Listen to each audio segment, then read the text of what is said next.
Tangina mo, Madriaga, pag talaga nagpalit ng administrasyon ko. So, binasa namin yung statement niya, yung affidavit. Diba? I am Ramil Madriaga. I took up the College of Law from 91 to 95 at San Sebastian. Doon pa lang, I took up the College of Law. Sabi ko, ano to? I graduated but did not pass the bar. I work in NSC, National Security Council, and ISAF from 2001 to 2015. Doon pa lang ma-realize nyo kung taga-military kayo o familiar kayo sa military at police. Paano nangyari na nagtatrabaho ka sa National Security Council, tapos nagtatrabaho ka pa sa Intelligence Service Armed Forces of the Philippines? Eh, hindi ka nga parte ng AFP eh. Wala siyang ranggo sa Armed Forces kahit private o corporal. Wala siyang ranggo sa PNP kahit patrolman.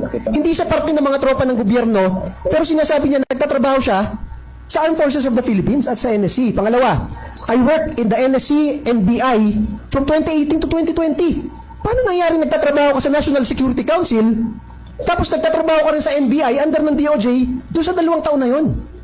Anybody na familiar sa government service, alam nyo na agad sinungaling eh. Pangatlo, from 2018 to 2021, I work in the NSC, National Security Council, PSG, Presidential Security Group, and GHQ, General Headquarters. Ano yun? Eh yun rin yung same date nung nagtatrabaho ko sa NBI.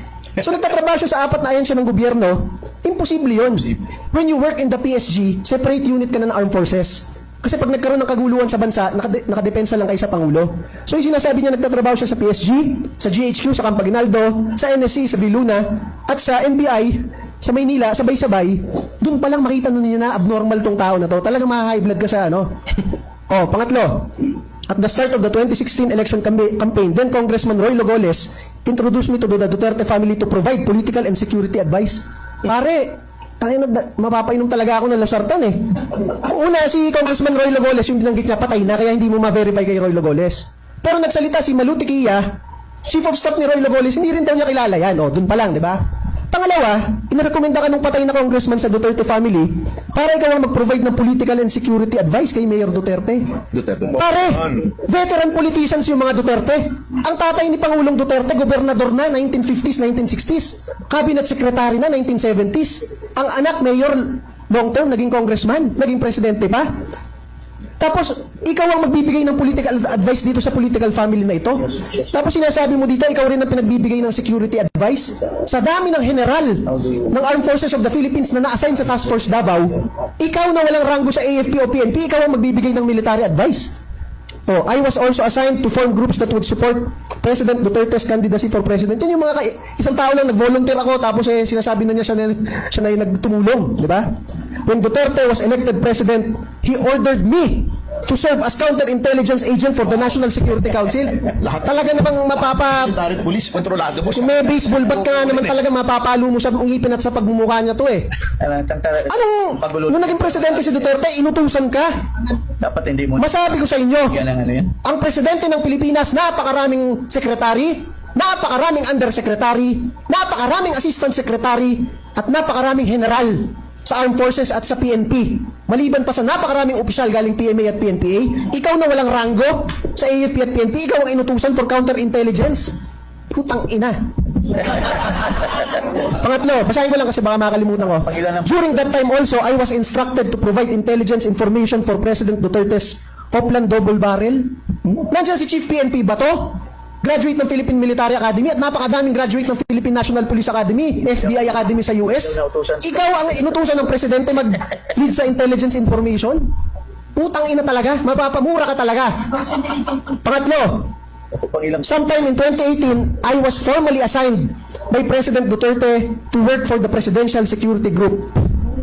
Masabi ko sa inyo, kahit pulis at sundalo ka, kahit graduate ka ng Philippine Military Academy at Philippine National Police Academy o Officer Candidate School, hindi ka agad makakapasok ng PSG kung hindi ka mag-VIP training sa PSG mismo.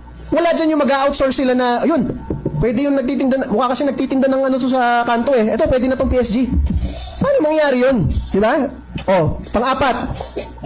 In 2018, I was introduced by President Duterte to his daughter, Davao City Mayor Sara Duterte, and likewise tasked by the President to provide intelligence gathering involving politics, law, to Mayor Sara Duterte. Lo, abogado yun. Siya pagsa... Pare, abogado si Rodrigo Duterte, abogado si Sara Duterte. Magsasabare. Napakaraming abogadong nakapaligid sa kanila. Yung magsaksa. Ikaw ang inutusan mag-provide ng Legal.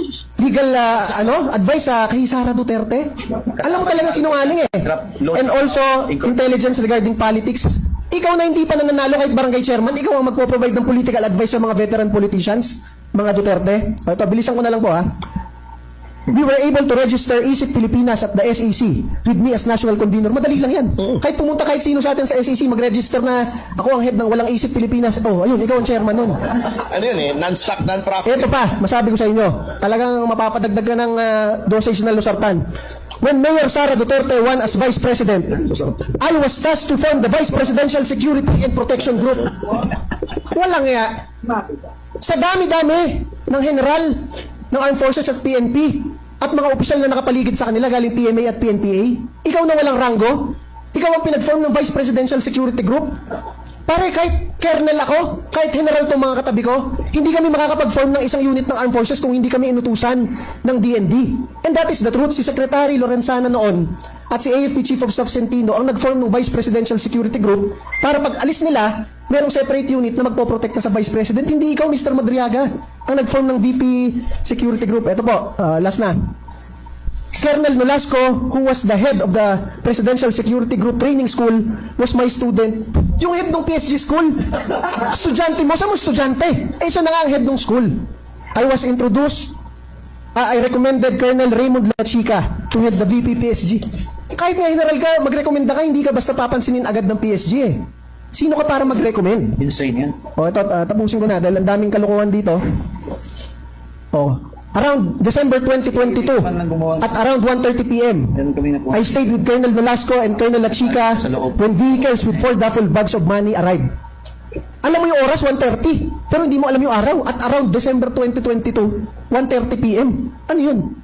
During my meeting with Attorney Man Scarpio, I was tasked to pick up money and everything. Masabi ko sa inyo, for the longest time since Vice Mayor si Sara Duterte, Mayor at Vice President, hindi nagsasama ng staff member si Attorney Man Scarpio at si VP Sara para walang conflict of interest. Private sector lang si Attorney Mans and si VP Sara kahit Vice Mayor pa lang, iba yung staff niya. Kaya kung sinasabi mo, pinagkakatiwalaan ka ng Pangulong Duterte, tapos staff ka ni Sara Duterte, inuutusan ka ng asawa, definitely alam sa Davao at sa Malacanang na hindi totoo yun. Lastly, ito na lang ang sabihin ko sa inyo.